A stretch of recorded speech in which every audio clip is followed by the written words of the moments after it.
in economic harm, and Nicola Eccleton, who is our Manager of Social Inclusion. We're going to be talking about the work we're doing in New Zealand to improve financial inclusion and empower women.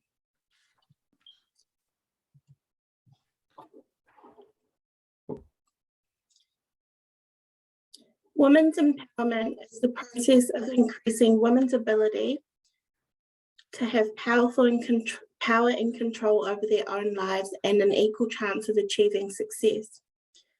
Women are often gatekept from successive pathways to leadership and economic growth. Segregation, violence, and intimidation towards women and girls stem from structured power inequalities, creating attitudes which continue to disadvantage women and girls. These entrenched social norms exist worldwide. Achieving equality depends on structural change, fairer laws, as well as social and behavioural changes. What is financial inclusion? Financial inclusion means that all individuals, regardless of income, social status, gender, and ethnicity, have the same ability to access useful and affordable financial products and services that meet their needs. This includes transaction accounts, fair pay, savings, credit, and insurance delivered in a responsible and sustainable way. Financial inclusion is viewed by many as a human right. Without access to finance, people cannot participate in society, improve their standard of living, or live a life of dignity. Access to finance that is appropriate and fair is an important pathway to empowering women to live their lives to their fullest potential. For many years, New Zealand has had a serious problem with payday lending or high-cost debt. High-cost loans are usually offered to people who are financially excluded from mainstream lending, such as bank loans, because they don't meet the criteria. They might not earn enough money, or they may have poor credit history. Women have much lower levels of financial security than men. They're more likely to be financially excluded and are vulnerable to taking out this type of credit.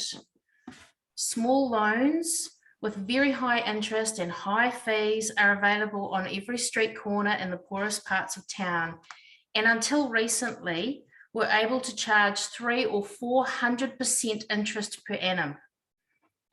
Combined with this, wages are low in New Zealand compared to the cost of living, and for women, wages are lower still. People take on these small loans to pay an unexpected bill, might be to fix their car. Often people know these loans are not a good option, but they feel like they don't have any alternatives, and they take them out to solve a short-term problem, thinking that that will give them time to sort out a better solution.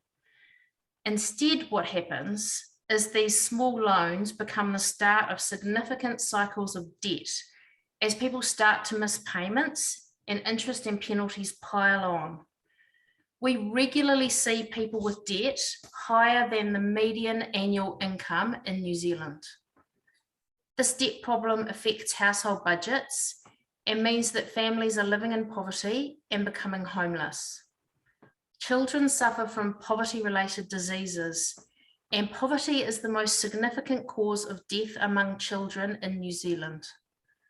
Also, many major health issues in adulthood actually stem from childhood poverty, such as cardiovascular disease, dental decay, and shorter life expectancy. So we provide good loans, Good Shepherd good loans, so that people have a choice to access finance that's appropriate for their needs.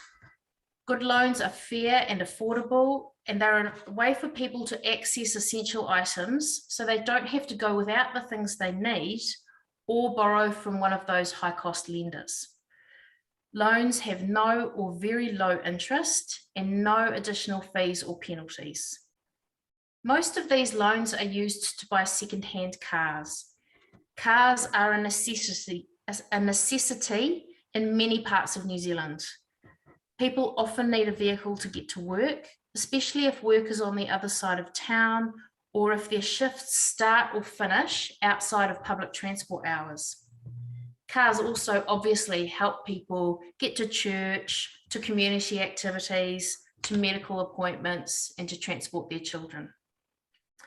Loans are also used to buy fridges and washing machines. Computers and devices are becoming more important now, as most secondary schools require students to have their own device.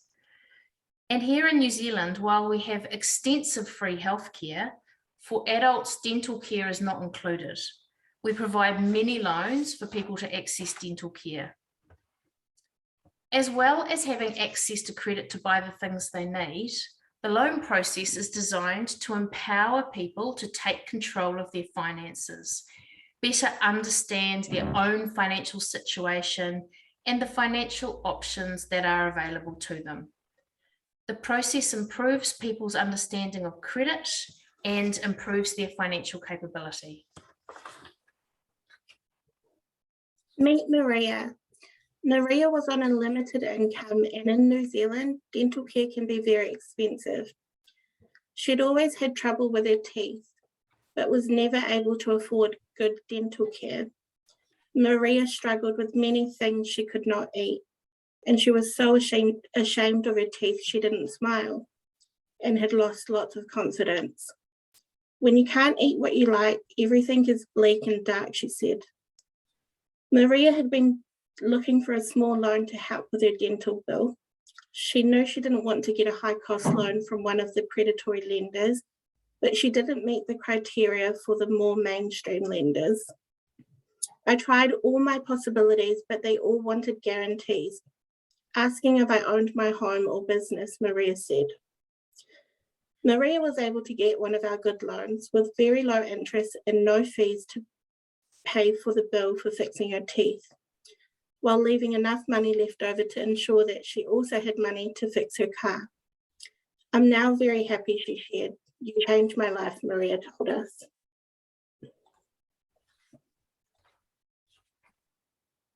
The people we work with often face many social issues and challenges that make life extra difficult. Housing is unaffordable, but also poor quality and has mold and dampness. People also have drug and alcohol addictions, low levels of education, high rates of sole parenting, high rates of domestic violence, poor mental health, and often English as a second language. So while our good loans were a great option for some people, many other people had already found themselves with high-level debt because they had already been targeted by the high-cost lenders who knew that they were desperate for money. Some people had got loans but didn't know what they were signing up to. Others were so deep in the debt cycle that these type of lenders were the only option to get the things that they needed, or to pay off some debt to avoid defaulting. I've worked with people who have been charged up to 500% interest. Once people take that kind of debt out, they can almost never afford to fully repay it. We knew that we needed to create a program for these people who were already in debt, so we could work with them for longer term on a range of ways to address their existing debts and get back on top of their financial situation.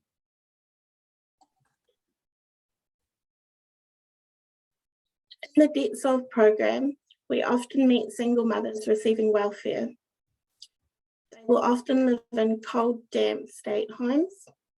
They try really hard to pay off their high-cost debts because they're stressed out about incurring more interest and more penalties and having items repossessed. They're also really concerned about the credit ratings. If you've got a bad credit rating, it can affect your employment opportunities, your ability to get housing and access to loans in the future. Because of the penalties, people often put the repayments first. So there's hardly any money left over for bills and essentials, which leads to power being cut off, and sometimes families going without food. By the time people come through to us, they're usually very stressed, sometimes depressed, and have almost given up hope. We will review their financial situation, discuss their current budgets with them and the debts they have. We try to negotiate better repayment arrangements with creditors and advocate on people's behalf. If we're able to, and it's the right thing to do, we will also refinance high interest debts at a low interest rate for our clients. People end up with a financial plan to follow for a few years, but after restructuring and refinancing, that is a plan that is manageable for them. We're usually able to save them thousands of dollars in interest, but at the same time, people learn much more about managing their costs and greatly improve their financial capability. This empowers them to see a future that's more financially secure for them and their children. They begin to have hope that they will be able to have a much less stressful and more optimistic future. Lots of people we work with assume that they're terrible with money or that they have terrible debts, but often that's not the case. People have just made one decision that led to their situation becoming unmanageable. We provide an environment for people to ask questions, learn about money management, and to find their strengths. Many of our clients are amazing at living on a limited income and realize that actually managing their money is not as hard as they thought. We're also able to educate them about having financial conversations with their families, so they're able to feel they are passing good money management skills on to their children for the future.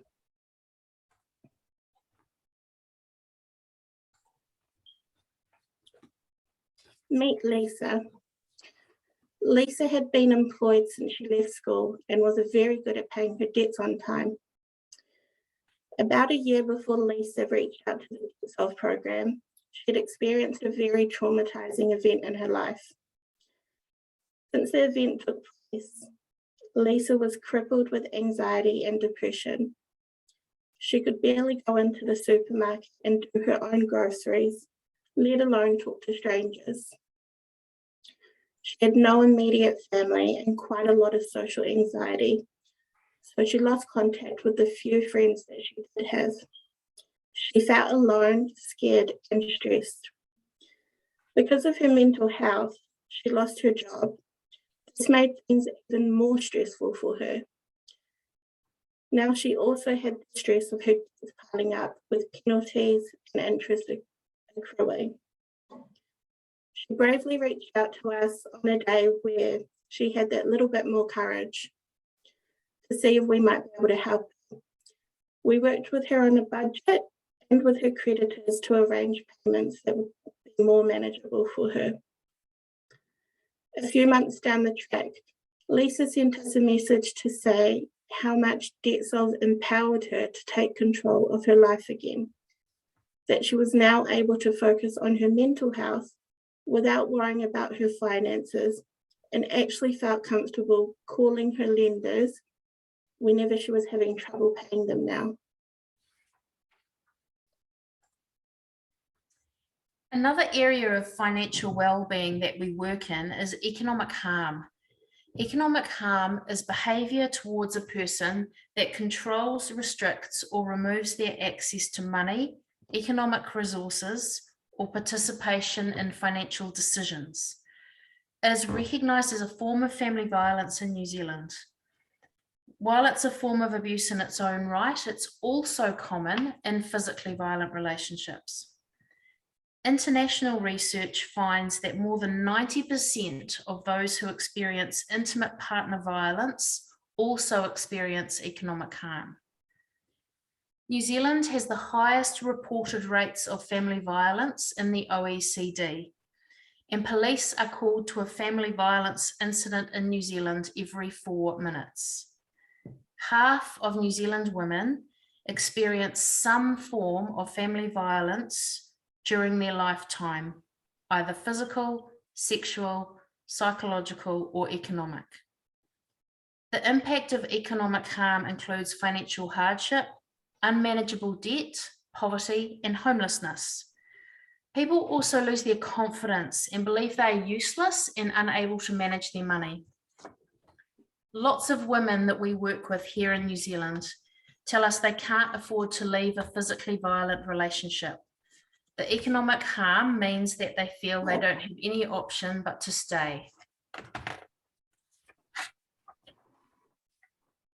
One of those people who has experienced economic harm is Paige. Paige met her partner at a party when she was 15 and moved in with him when she was 17. She had always worked. She had an after-school job since she was 12 and worked full-time once she left school. Her partner didn't work. Paige says her partner never forced her to give him money, but she didn't feel like she had a choice. If she didn't give him money to buy drugs, he became abusive. The family began to struggle financially and was living week to week. Every Sunday, they would run out of credit on their power account. Paige was desperate and would get payday loans to try to make ends meet, pay the overdue bills and give him money for his drugs so he wouldn't be so angry. Paige wasn't able to keep up with the repayments on the loan, and her debts ended up at the debt collector, and the bills kept coming. She says she thought it was because she was bad with money, because that's what he told her. Like many cases of family violence, the economic harm went hand in hand with other forms of violence, including physical violence. She also began to get sick, which she thinks was probably trauma and stress. She says that she didn't realise, but looking back now, she knows she suffered from anxiety and couldn't look people in the eyes. Paige kept working because they needed the money, and by this time, she just had so much debt. He sometimes gave her money from selling drugs from the family home. Paige said she couldn't afford to care about how he got his money because it was money and the family needed it. He wasn't bringing it in any other way.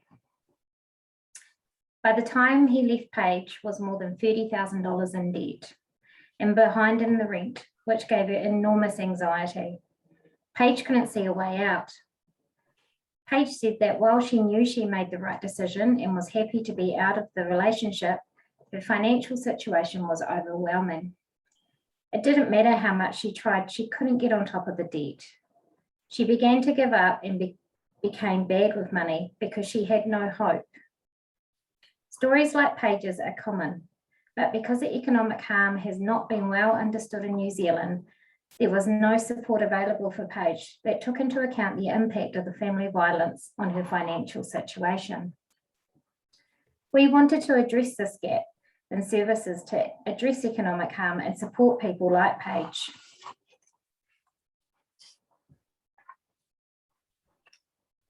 So we began piloting a program, and as part of that, my role is to support people who are impacted by economic harm. I often receive referrals from the other coaches in our team for people they have been working with, who, as part of their discussion about money, disclose economic harm. Recently, I was able to help our team support a woman, we'll call her Susie, who had experienced something we see very commonly with economic harm. She had been left with an entire debt from a joint loan she had had with her ex-partner. Susie and her partner at the time had taken out a joint loan to buy a car, and the car had been used as security against the loan. Like all lending in New Zealand, this loan, while in two people's names, had joint and several liability attached, meaning that both parties were liable for repayment of the total loan. After the relationship ended, Susie sought help from our financial wellbeing coach, Victoria, to work through her difficult financial situation. She had more debt than she could repay, and she knew if she stopped paying, she could lose the car, attract penalties, making her situation worse, and end up with a bad credit record that could affect future employment or even being able to rent a house. Victoria had managed to negotiate with the finance company to release the car as security. This was a huge relief for Susie. She needed a car and she'd been very worried about losing her car if her ex stopped paying for his share of the loan. While Susie had paid her half the loan, unfortunately her fear came true and her ex-partner stopped paying his share of the loan. Because she was still liable until the loan was entirely repaid, the finance company started contacting her to pay the arrears owing. Susie became extremely stressed and upset. Even though she and her ex had been separated for some time, his actions were still causing harm.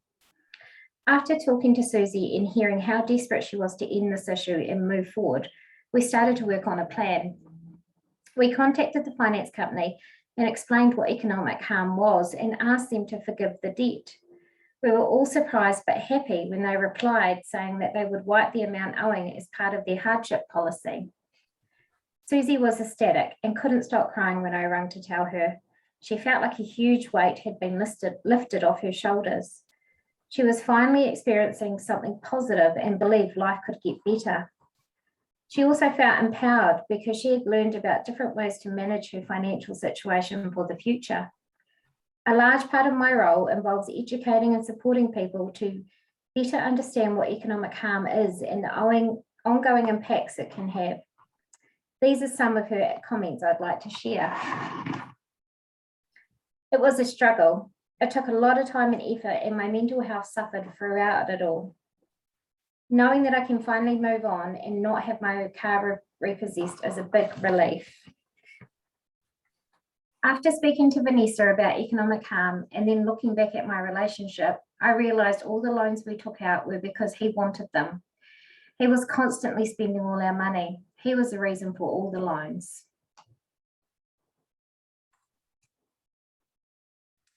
We also work to support people have more constructive conversations about money in their relationships. In New Zealand, we have a money taboo. That means that people don't talk about money. And the problem is this creates an environment where harmful behaviour can hide. We've developed tools to support people have healthy conversations. And by doing this, we can empower women to challenge any harmful behaviour and improve their situation. We also know that money is still very gendered in relationships and that traditional women's domestic work is often undervalued. By providing people with the tools to have challenging conversations about money, we can bring some of these issues out into the open. By bringing things out into the open and encouraging discussions, we can start changing the norms about what is valued in relationships and in society more widely. Often it's not enough to provide programs to support people when there are issues that can only be resolved by changing the system. Our research into economic harm found that many people still do not know what economic harm is and really don't understand how to address it or how to support people experiencing it. The research also found that many systems and institutions make the situation worse for people who are victims of violence. This includes the family court system, which favours the party who has access to more money, the immigration system and the welfare systems that both make one person, usually the woman in a heterosexual relationship, financially dependent on the other. The way family tax credits are recovered by the Inland Revenue Department, and the impact of economic harm on women's superannuation. We support women to share their experiences so that people in positions of influence can see where these systems and structures are creating or exacerbating hardship. We continually advocate for systems change with policymakers and officials and encourage organisations that can make a difference, such as banks and creditors, to look at their own policies and see what can be changed to reduce harm.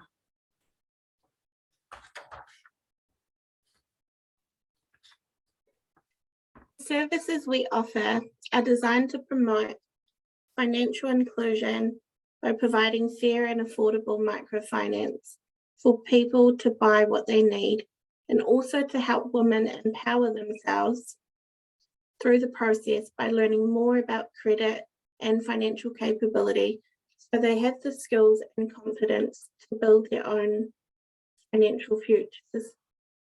I'd now like to introduce the team from Good Shepherd Services in Malaysia. First of all, Janet Chi will speak, and then Imelda George will speak. Janet is a lead mission partner of Good Shepherd Services Malaysia and has been since the late 90s. She has contributed to services as a Good Shepherd panel speaker for youth, women and children programs throughout the state of Sabah. Presently, she is actively involved in the Good Shepherd Women's Economic Empowerment programs in Tambunan. She received her early education in England, United Kingdom, and graduated with a BA, joint honours degree in social administration and sociology, and a master's degree in Southeast Asian politics. She has served in the state government of Sabah, Malaysia for 34 years and recently retired as the permanent secretary of the Ministry of Health and People's Wellbeing. She's also actively involved in other non-governmental organisations such as Pemadam, Zhu Chi Foundation, as volunteer for environmental protection and free medical clinics for poor rural immigrants. And she's also a chartered member of Rotary Kota Kinabalu Pearl. After Janet speaks, Ms. Imelda George will speak. Imelda is a program officer attached to the Good Shepherd Services in Sabah and has been since 2019. She is one of the key players involved in the project Strengthening Rural Women's Leadership and Economic Empowerment for Transformative Change in the district of Tambunan. She has assisted the women participants in establishing Women's Support Group Tambunan Enterprise. She dedicated herself to lead and guide the members of WSGE, ensuring no one is left behind in advancing the program participants' skills in entrepreneurship.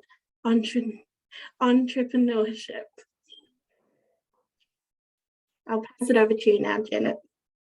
Thank you very much, Rose, for the introduction. Good morning, good afternoon, and good evening to all participants in CSW66. And I'm really, I wish to thank Good Shepherd Malaysia for inviting me to be a guest speaker on this topic.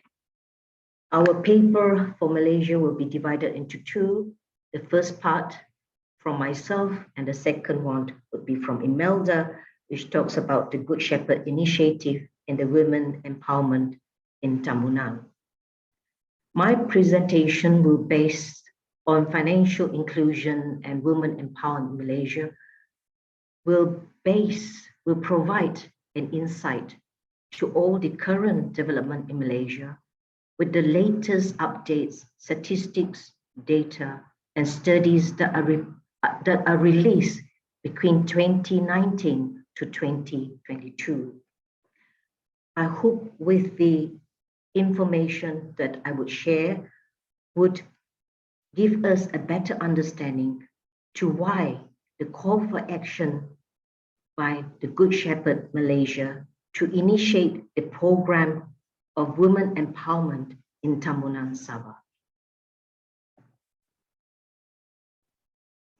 In my sharing, I will be covering on the current population and statistics of women empowerment in Malaysia for the year 2020 and the Malaysia Gender Gap Index MGGI score for 2018 to 2020 and the realities and challenges faced by women in the economic empowerment and financial inclusion, and the initiative taken towards these two areas between 2018 to 2021, with special references to the women in the rural areas.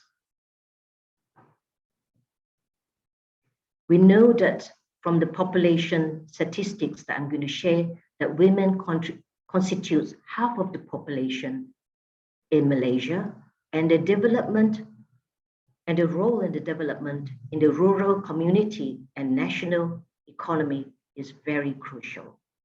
In recognizing the significant role of women, Malaysia is committed in achieving gender equality and promoting the rights of women and girls.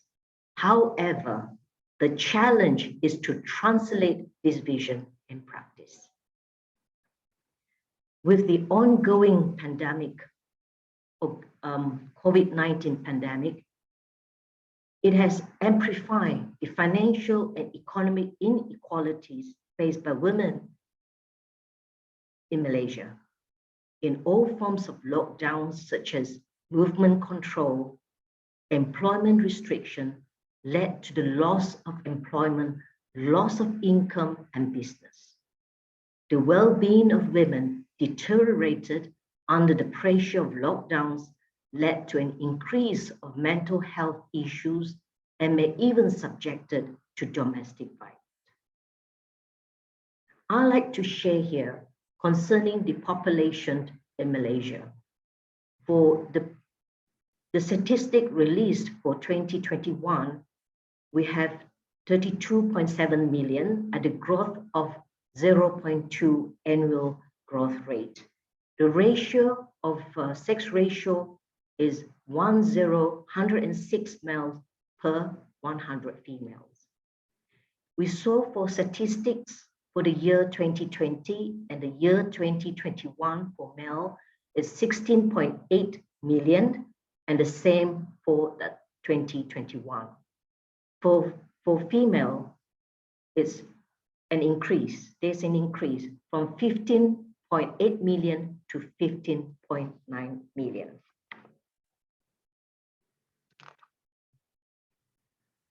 How is the women empowerment in Malaysia? The statistic provided by the Department of Statistics Malaysia in November 2021 shows that the statistics in the 4 domains represent gender-related indicators as a measurement to gender equalities. And Malaysia Gender Gap Index, MGG1, identify gaps between women and men. So the 4 domains identified here, first is economic participation and opportunity, education attainment, health and survival, and 4th, political empowerment. So for Malaysia Gender Gaps Index, it's 0.714. I have 3 years of statistics for the Malaysia Gender Gap Index, and it will be translated to this interesting slide, which is provided by the Malaysian Statistics Department.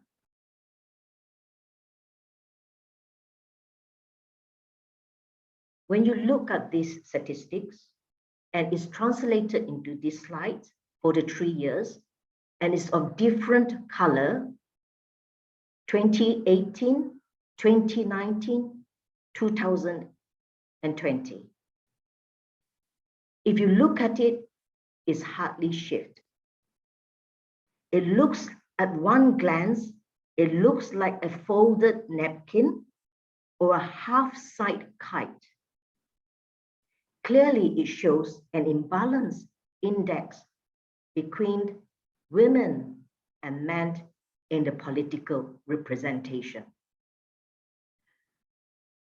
So when we look at this, the Malaysian Gap Index scoring at 71.4% in 2020, and based on this statistic, Malaysia ranked 74th from 156 countries in the world.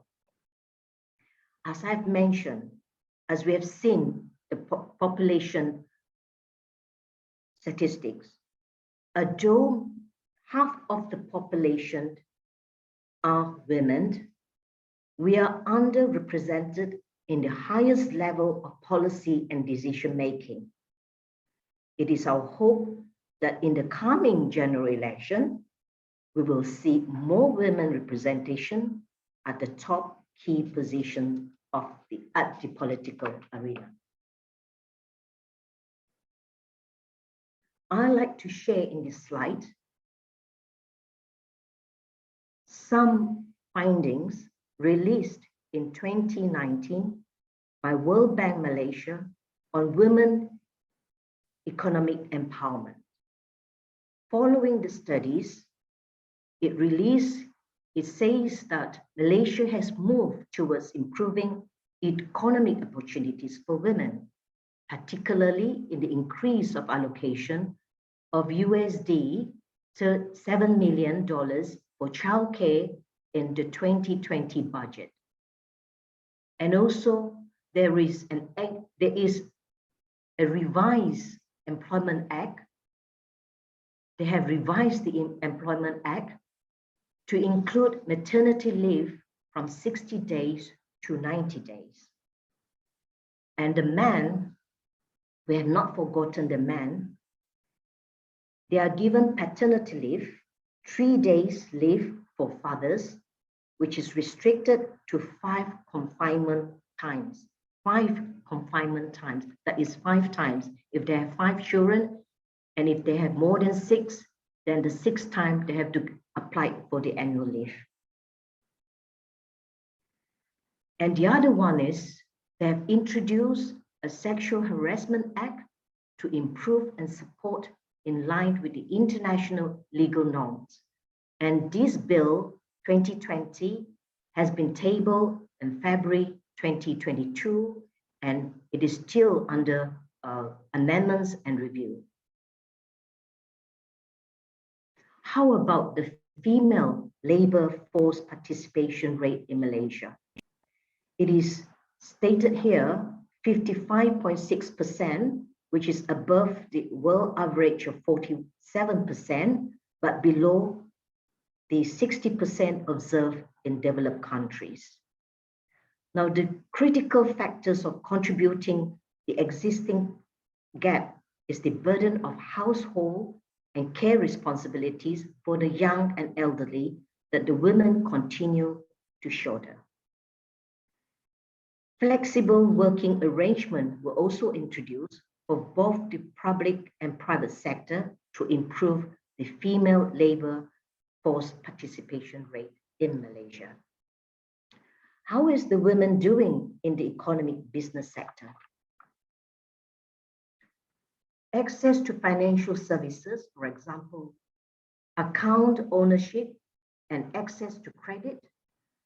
And here we have a statistics that shows only 20 women, 20% owns, only 20% of the total small and medium enterprise in Malaysia. This is obviously a disparity that needs to be addressed, as women are no less competent than men when it comes to entrepreneurship. So therefore, policymakers should ensure that it is easy for women to participate in the economy and have easy access to financial assistance.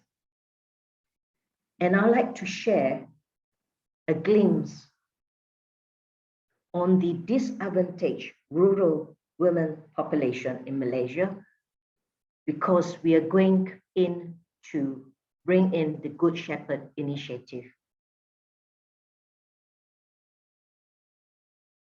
In 2019, Malaysia revised its national poverty line income, increasing it from 980 Malaysian ringgit to 2,208 Malaysian ringgit.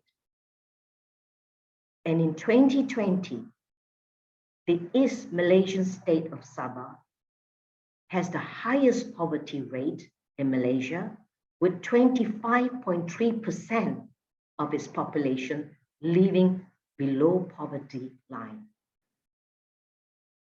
Sabah is one of the states that is most rural and least developed in the state.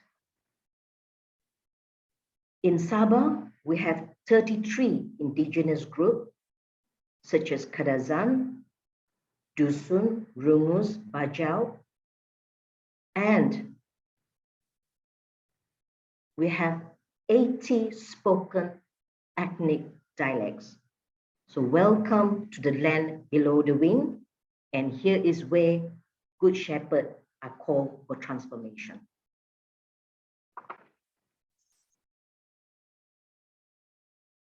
I like to share another glimpse for the rural women development in the rural population.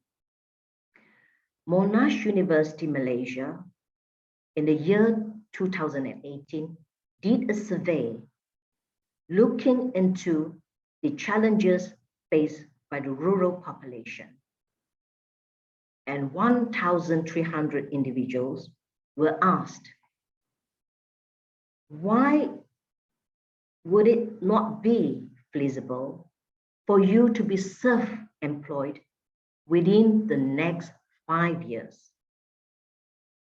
60% of the women stated not having enough capital as one of the main obstacles. Over 40% cited the lack of entrepreneurial skills. Digital technology adaptation rate among the micro enterprise in the country is still low, especially in the rural communities. Financial assistance remains difficult for the rural women due to illiteracy, lower level of education, lack of land ownership, and social cultural restriction and mobility. As we know, internet services in Sabah, because it's very mountainous in many areas in the rural area, therefore it is very weak, and some areas do not have services as such. Although women may own a hand phone or a mobile handphone, we find that they are using it as a basic use, that is for calling and receiving calls, and were not actually able to use the different apps in the handphone. But with the various initiatives, later on we examine from the sharing of the Good Shepherd initiative, we'll see a great transformation there. The next slide, I shall share about some of the initiatives taken by the government and other sector. Although there are various ministries, government agencies, GLC, and financial institutions involved in promoting or providing women economic empowerment program, I would like to take one particular ministry to bring us through. And I also would like to share the income classification by household in Malaysia. B40 means the bottom 40, and M is the middle group, and T is the 20 top group. The Ministry of Rural Development have launched a huge comprehensive program for the empowerment of women in Malaysia. And those programs are as follows, that are income enhancing program, assisting to B40 individuals, priority given to single mothers. And we know from this program, up to 10,000 ringgit in grant for the women to set up small businesses in agricultural, fishery, farming, agro-based activities. And they are provided with tools in kind, with seedlings and raw material.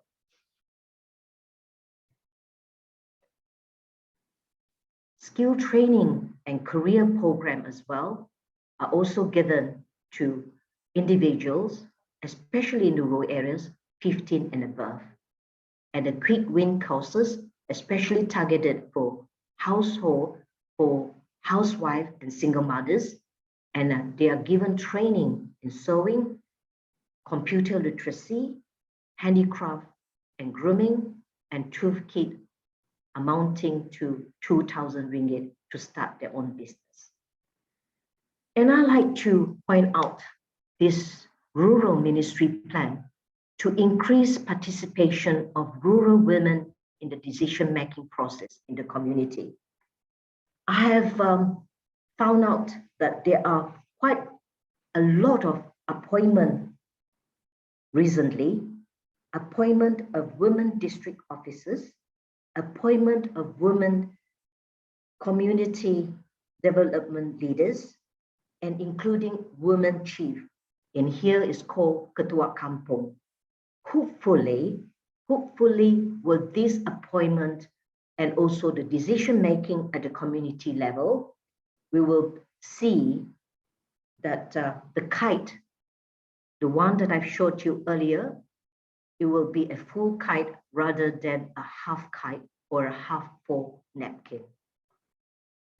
In the last 2 years, during the lockdown and the pandemic, we were pushed to use the digital technology to communicate and to do business online.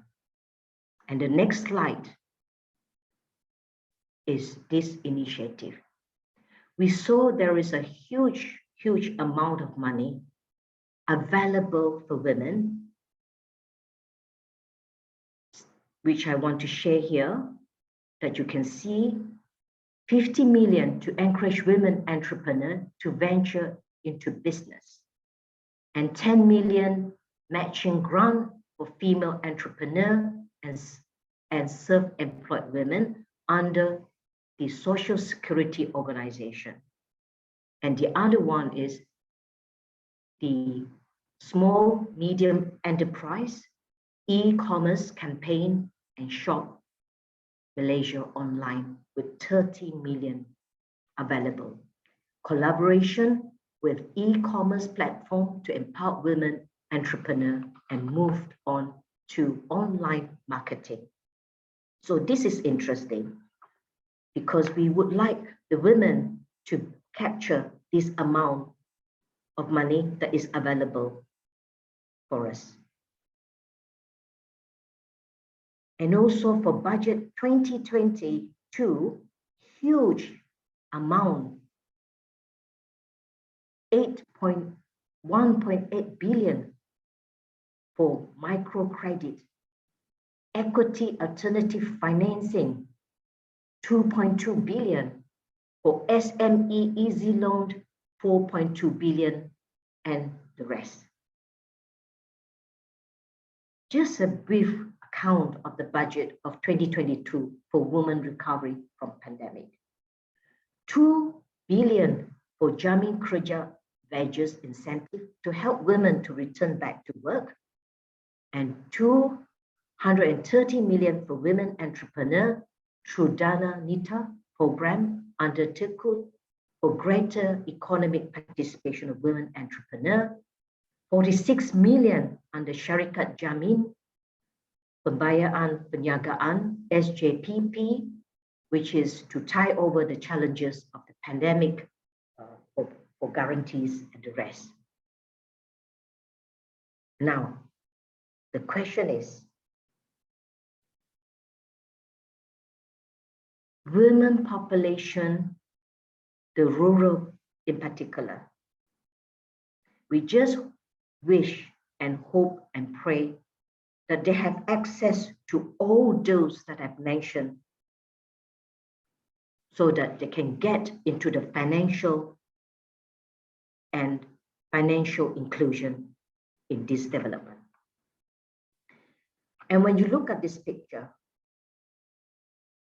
of all the women that are involved in the Good Shepherd initiative in Tambunan, and we reflect from the Good Shepherd Asia Pacific Circle Assembly to set the motion for us to see whether it is scarcity or abundance. There are enormous opportunity for partnership between government, GLC, financial institution, women entrepreneurial organization before us to collaborate in transforming the women population, particularly in the rural areas, so that we can empower the women in the economic arena.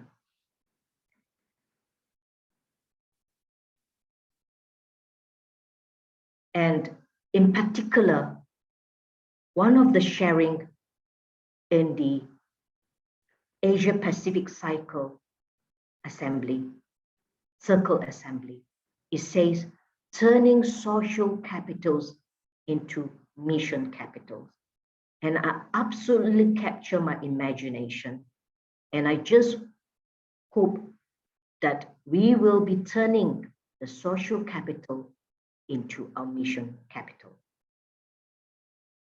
In conclusion, information on the comprehensive financial assistance that are made, that I presented just now, that I've captured, I just hope that it will be made available and accessible to the rural women population.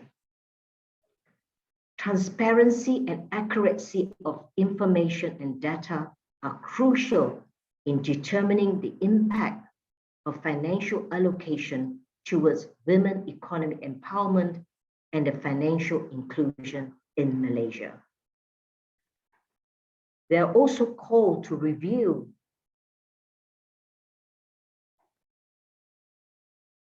the women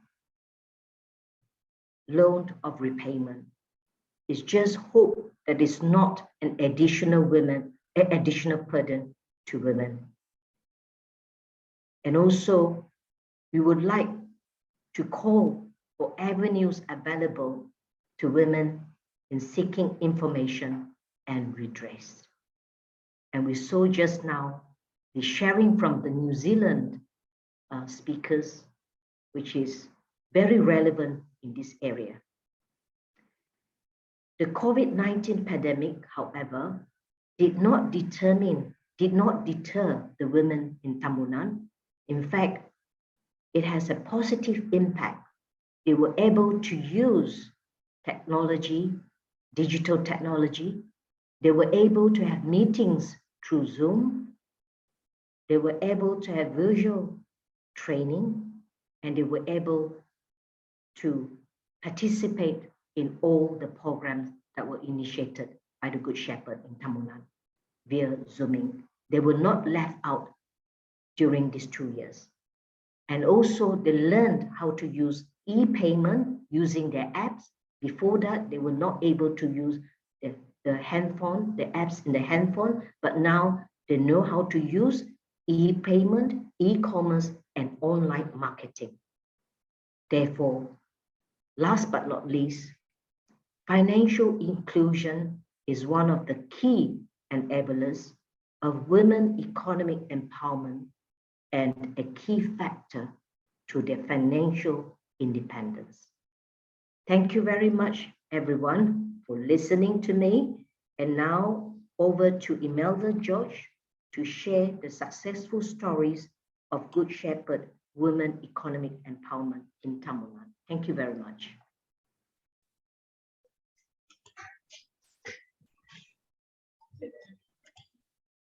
Thanks, Janet. Teresa, I need the screen sharing. Yeah, thanks.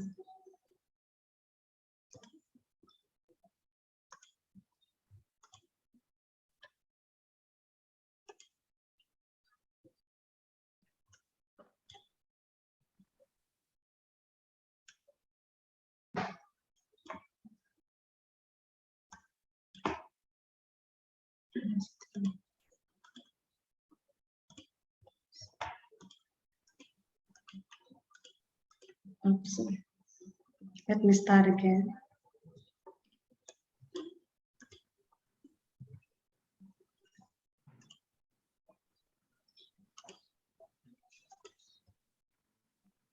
Okay.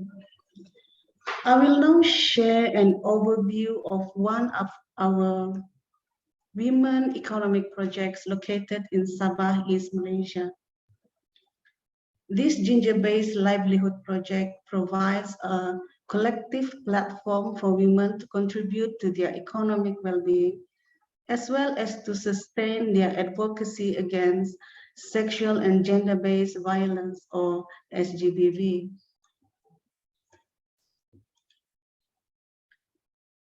My presentation will cover 6 areas shown on the slides.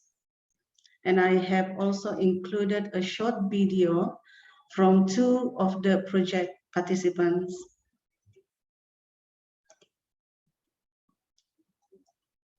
The Economic Empowerment Project is a collaborative effort services, Yayasan Hazana or Hazana Foundation, Tambunan District Office, and the Women Support Group or WSGE. I will provide some details about WSG in the later slides. The project entitled Economic Empowerment for Transformative Change in Tambunan Sabah, Malaysia focuses on women economic inclusion and empowerment.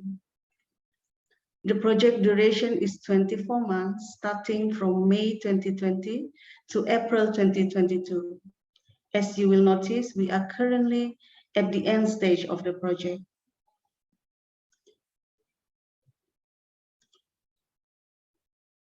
To ensure post-project sustainability, a key strategy was to establish the Project Advisory Council, or PAC, from the onset of the project. The PAC comprises of key stakeholders headed by the Tambunan District Officer, who is also the lead government official for the district. PAC also included relevant government agencies, prominent local women leaders, and a representative from the Women Support Group Tambunan. The PAC meets on a quarterly basis at the district office. The PAC provides a platform for the women to tap on relevant agencies, as well as establish a network of support for the project.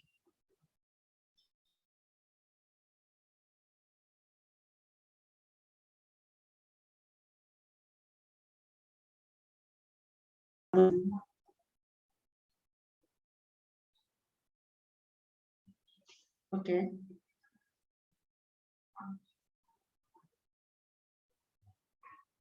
Tambunan is a village nestled in the Croker Range, which runs from the north to the south of Sabah and basically divides Sabah into the east and west coast. Based on the year 2020 population census, the total population in Tambunan is 43,100, spread over 88 villages. 92% of the population is of indigenous descent. And in terms of sex ratio, it is 1 female is to 1.02 male. So there is a slightly higher population of males over females. So why Tambunan? A founding service of Good Shepherd has been the provision of interim shelter for women and girls experiencing abuse. Through our services, we found that Tambunan was a district where we consistently sheltered women and girls. Therefore, the district became a natural choice when we wanted to pioneer a community-based approach to address SGBV and gender equality in 2017. It was from this effort that we embarked on a community-wide livelihood project to promote inclusion and empowerment of women. As you can see from the slide, 95% of the women fall under the bottom 40% of household income group.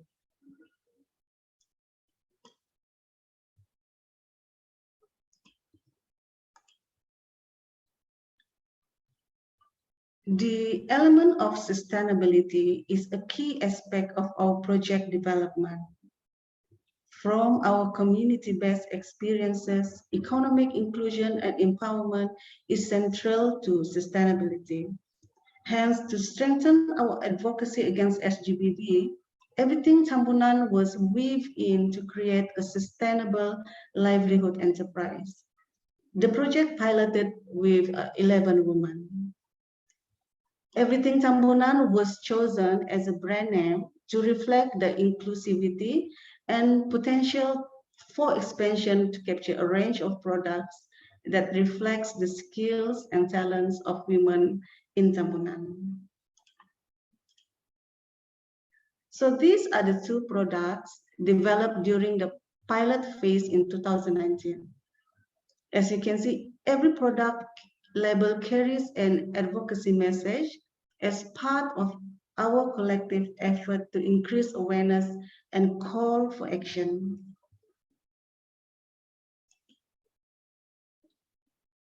The pilot project showed positive potential for WSG to expand the enterprise to benefit a wider population of women. So our project funder, Yayasan Hazana, provided us a new grant to further develop the WSG Tambunan enterprise, which we often refer to as WSGE.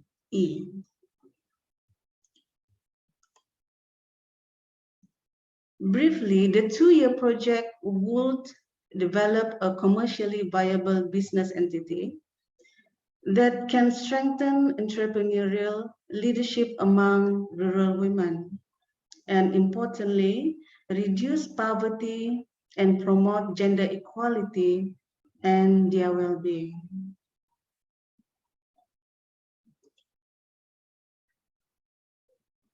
The key development stages of Everything Tambunan is reflected in this chart. Like most countries, much of year 2020 and 2021 was spent in either a lockdown or movement restriction mode. However, this presented an opportunity to WSGE as the members were forced to embrace technology and find creative ways to collaborate to grow their enterprise. A significant plus point caused by the pandemic was the extensive use of technology to communicate and diversify their marketing channels. So in 2021, the Everything Tambunan products made its debut onto Shopee, a leading online platform in Malaysia. These opened up exciting opportunities for the women and motivated them to be more technology savvy.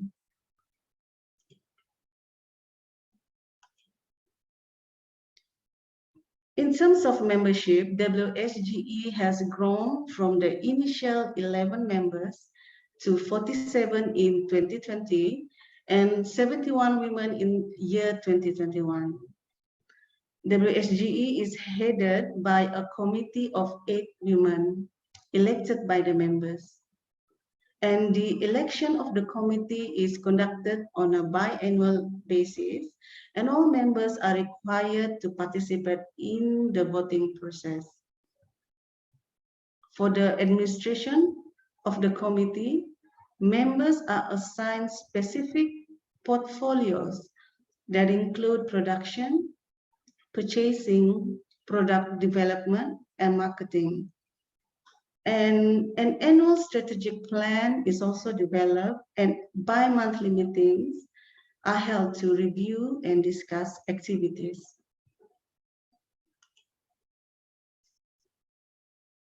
As reflected in this slide, all members are required to pay a fee upon joining WSGE.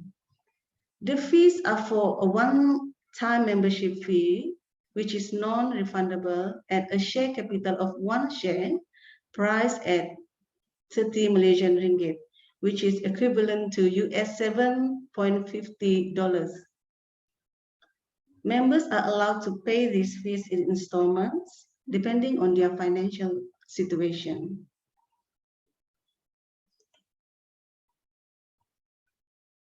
And in terms of income, we are happy to report that the annual income of WSGE is on an upward trend. In 2019, when we first launched the 2-month pilot project, the total income generated by the women was 6,300 Malaysian ringgit.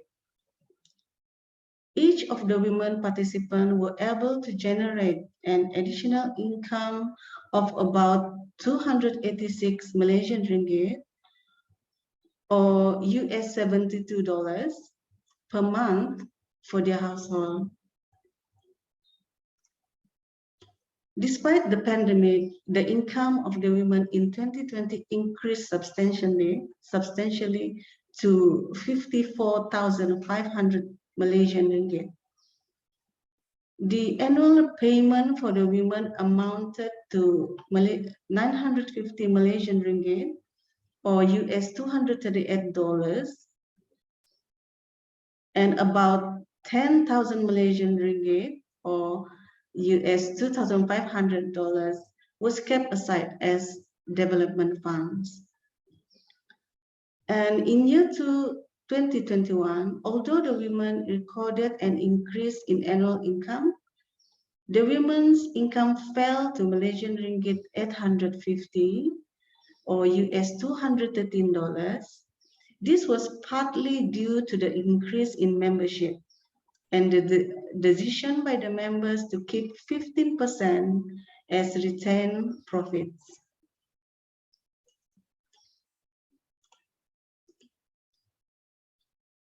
So now I will share some photographs of the project. The women and team from Good Shepherd Services who were involved in the pilot phase.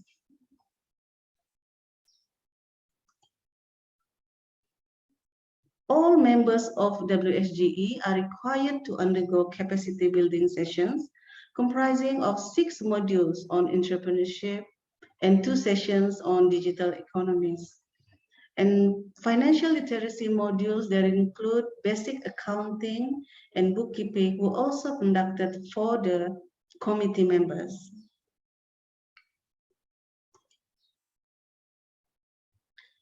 Members were also given some seed money, Malaysian ringgit 500 or $125, to expand their cultivation of ginger and other agriculture produce to increase their income.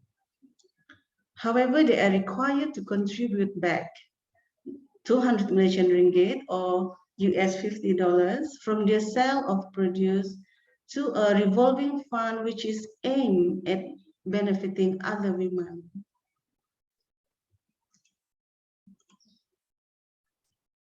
And managing an e-commerce store challenged the women to embrace technology and step up their capacity to tap on digital markets.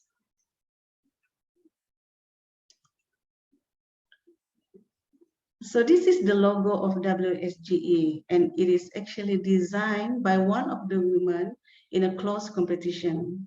And the winning logo was selected by the members themselves. The marketing hub of the women is located in the main market site, which has a high traffic flow of locals and visitors.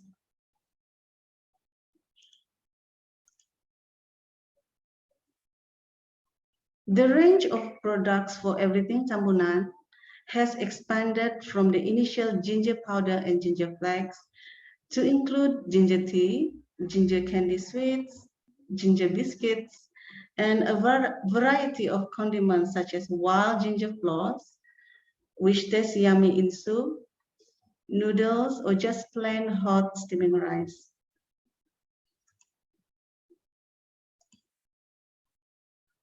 Now, we will now play a short video by 2 of our program participants, Luciana and Julina, who will share their experience about the project. I will stop share first.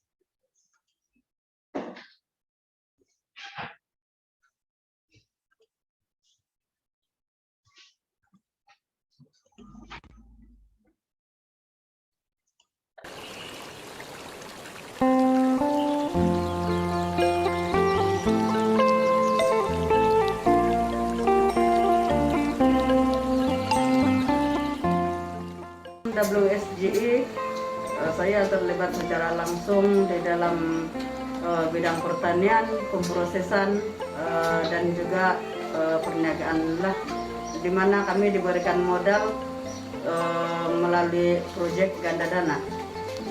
Mula-mula nempungnya sebelum saya ikuti WSGI, saya punya pendapatan bukan tidak pendapatan lah, ada juga tapi sangat sedikit. Selepas saya ikuti ini WSGI, saya punya pendapatan meningkat sebab melalui ini yang kami punya penjualan lah. Sebelum ini saya punya pendapatan lebih kepada macam daripada yang jual-jual di tamu, tapi selepas saya ikuti ini WSGI, lain yang kami jual di tamu, ada juga yang kami kasih proses jadi produk, lepas itu kami jual lah. Bagi pendapat saya secara pribadi, memang sangat bagus untuk diteruskan lah, sebab dari baru saya rasa yang saya sendiri sudah nampak hasil yang untuk meningkatkan pendapatan saya punya keluarga sendiri. Jadi bila ini perkara diteruskan, dia akan membantu ramai wanita, terutamanya yang ada di Tambunan inilah, untuk meningkatkan dia punya pendapatan, lepas itu meningkatkan pengetahuan juga dalam bidang pemrosesan, perniagaan. Dalam WSGI bersama dengan JSS, saya melibatkan diri dalam semua aktiviti lah.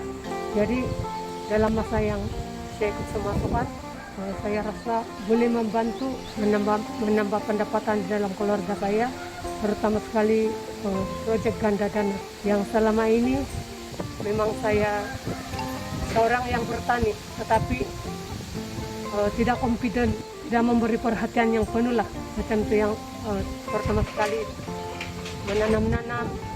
Saya rasa tenaga dan masa itu kadang-kadang terhad. Tetapi bila saya mengikuti ini ganda dana dan melalui modul-modul yang kami belajar, saya belajar untuk menggunakan masa dengan bijak.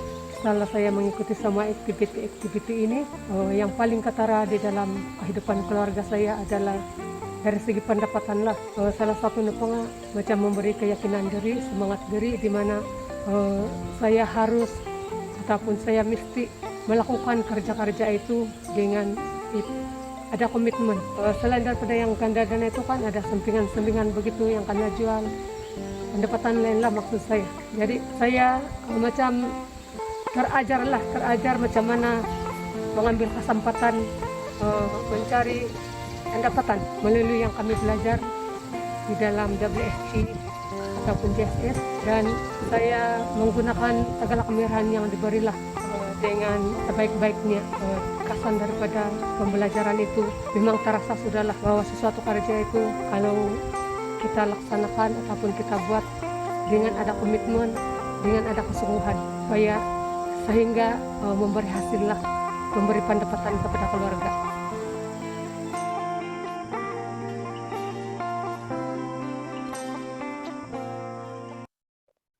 I will share the slides again.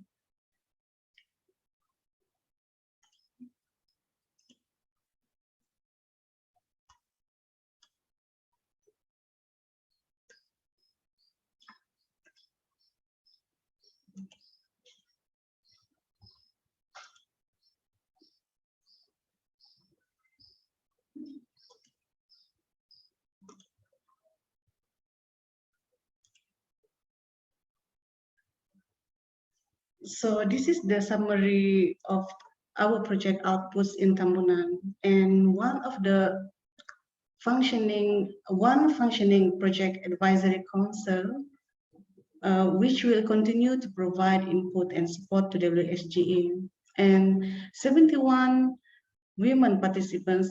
They are equipped with digital literacy and entrepreneurial skills, and they are able to make financial and business decisions. And one marketing hub to promote their ginger-based products.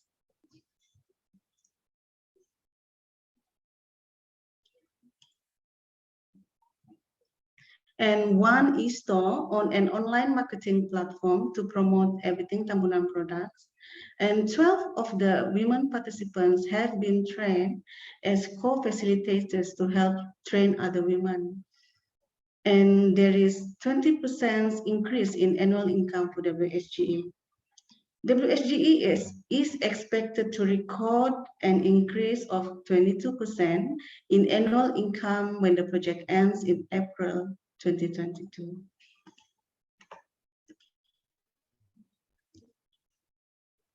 Economic inclusion and empowerment of women is a critical aspect towards poverty reduction and gender equality. And rural women have the capability to lead, contribute, and shape their future. And engagement is of key stakeholders for partnership, and a platform of support of women are key components for sustainability and development. And livelihood projects pave the way for greater opportunities to promote gender sensitization. And Good Shepherd Services is considering the request to actually replicate the Tambunan model to other districts in Sabah. So that is all from me. I will now hand over to Rose. Over to you, Rose.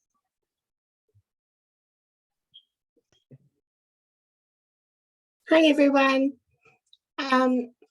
We will now do a Q&A session. So if you've got any questions, just pop them in the chat box and we will share, the team will share answering those.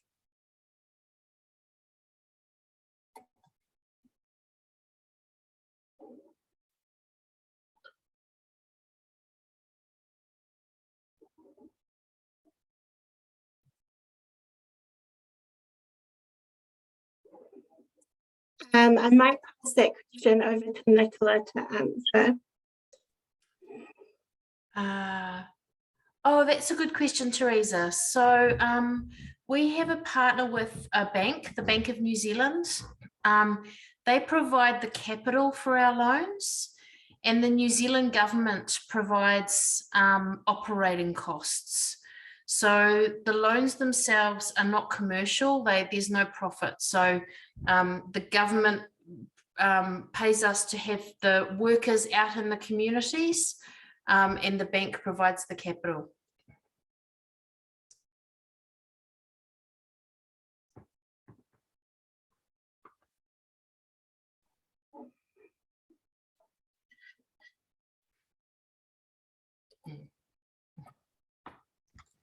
And there's one more other question. What are some challenges met during the 2-year project? I think that's for you, Amalda. Oh, yes. Yes, we certainly had some challenges, especially during the pandemic, but we managed through, and the women, they were very, they gave their full cooperation, and we are very thankful of that. And also the support from the key stakeholders in Tambunan also played a big part, yeah, on the success of the project. Yeah.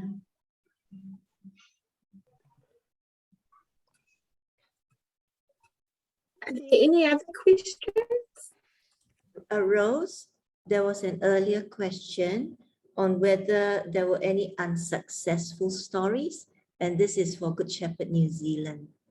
Whether there were any unsuccessful stories. It's a really good question.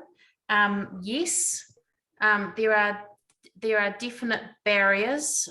One of the problems that we have is it's extremely shameful to be in financial hardship. Attracts real shame here. So it often takes people a long time to reach out. And sometimes there is not a lot we can do. Sometimes they just have to slowly repay the debt. And for some people that's really stressful, and they're not ready to accept that. So that's probably our biggest challenge. Would you agree? Is that sometimes people are very disappointed that we can't fix the problem for them. Yeah, definitely. Yeah. Yeah, unfortunately. We're going in New Zealand, we're going through quite a lot of law changes around lending. So the 500% interest that we spoke about, you can't do that anymore, which helps us and people like Rose to challenge some of that lending. So sometimes we go back to the lender and say, you shouldn't have given that person a loan, it was illegal. And it helps us, sometimes we're able to challenge it, but sometimes we can't challenge it, so it's difficult.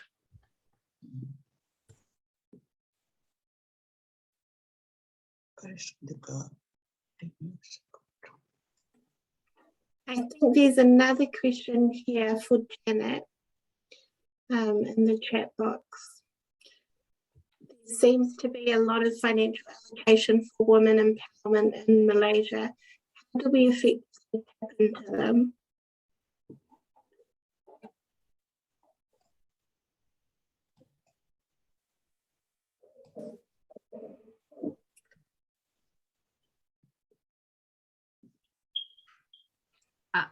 I have a question to New Zealand. The panelist. Good Shepherd Korea received the Mystery of Life Award last year from Archdiocese of Seoul. So we received the award and money. Money total amount is $30,000 US. So actually we are collecting the ideas and any good thought to using this money as kind of start point of some program and project. So actually I submit my idea is kind of a micro bank loan, like not only to loan, but also kind of monitoring, evaluation, and money management. So my question is, how did you create the fund? Is it all right that much small amount of money can start? The loans that we provide are based on the model of the sisters in Australia. And I believe they started with $20,000 Australian in the 1980s. And they started with a small pool for women experiencing family violence to purchase furniture and appliances. And the money just began being repaid. So that was how it started originally. In New Zealand, there was already a relationship in Australia that had grown so much in Australia. So by the time we brought it to New Zealand, it was bigger. But yes, I believe they did start with a very small pool. And actually the sisters in New Zealand, they had a small amount of money and they lent it to refugee families to pay for reunification costs. And they did the same thing very informally. In New Zealand, if you don't charge interest and fees, there's no regulation really that would stop you from just starting to lend small amounts of money. When you say the fund is growing, how it can grow? You do not have a... So it started with some money that the sisters had, but then they basically proved the concept. So they had the small pool, it kept being repaid. So then they went to the bank and said, you should fund this, it works. So I think we try and do that a little bit here when we have an opportunity like that, is test something And then we go to the bank or government or corporate and say, come on now, it's your turn. And there's another question there for me. If a client is not able to repay their loan, will it be a write-off after some time? Yes. Yes is the answer. But it's the write-off is, it's similar, I believe, my understanding is it's similar to commercial lending, that there's a little bit of a write-off in there.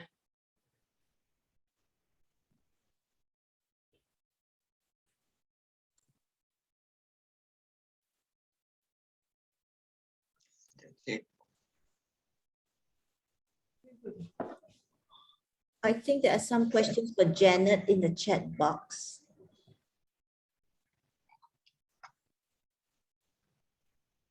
Yes, thank you, Teresa.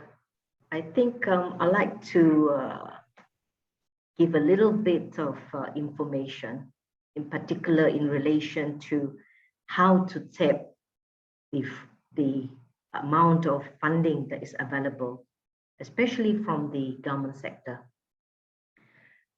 The most important is to get a link. You got to get your link. You got to link up with the agency concerned. Of course, definitely, once they announce the allocation or the finance available, if, for example, in Tambunan, the women in Tambunan, the first thing you need to get in touch with the district office, because the money filters down to the district. Or if you want a quicker, a faster link, Good Shepherd at the Kota Kinabalu, get in touch with the ministry, in particular the Ministry of Rural Development and the Ministry of Industry, because they have funding for small. So all these are available. And the other one on resource human training are also under the various government departments. As I was going through the last few weeks with Sister Josie and also Imelda, I was telling them that it's high time, with so much funding available, we would have to link with the various ministry as soon as we can to tap on the funding available. And I've also seen a question on what are the challenges and how to NGO work with the government.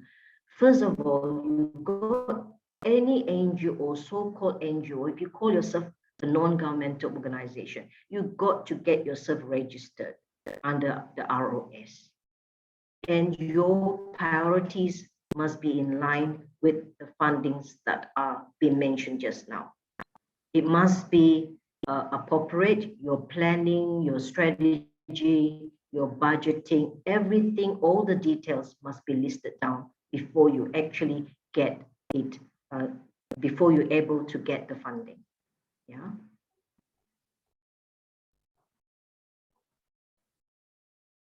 So networking is very, very important. It's just like social capital turning into mission capital.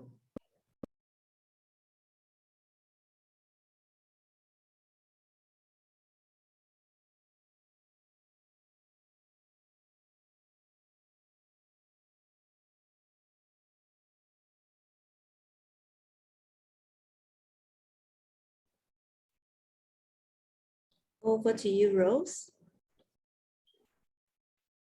I think those are all the questions. Thank you everyone for attending the session and listening to the presentation. And thank you to all the presenters, Janet, Imelda, Nicola, Vanessa, and Sister Josie for all your guys' work on this. Thank you. Thank you very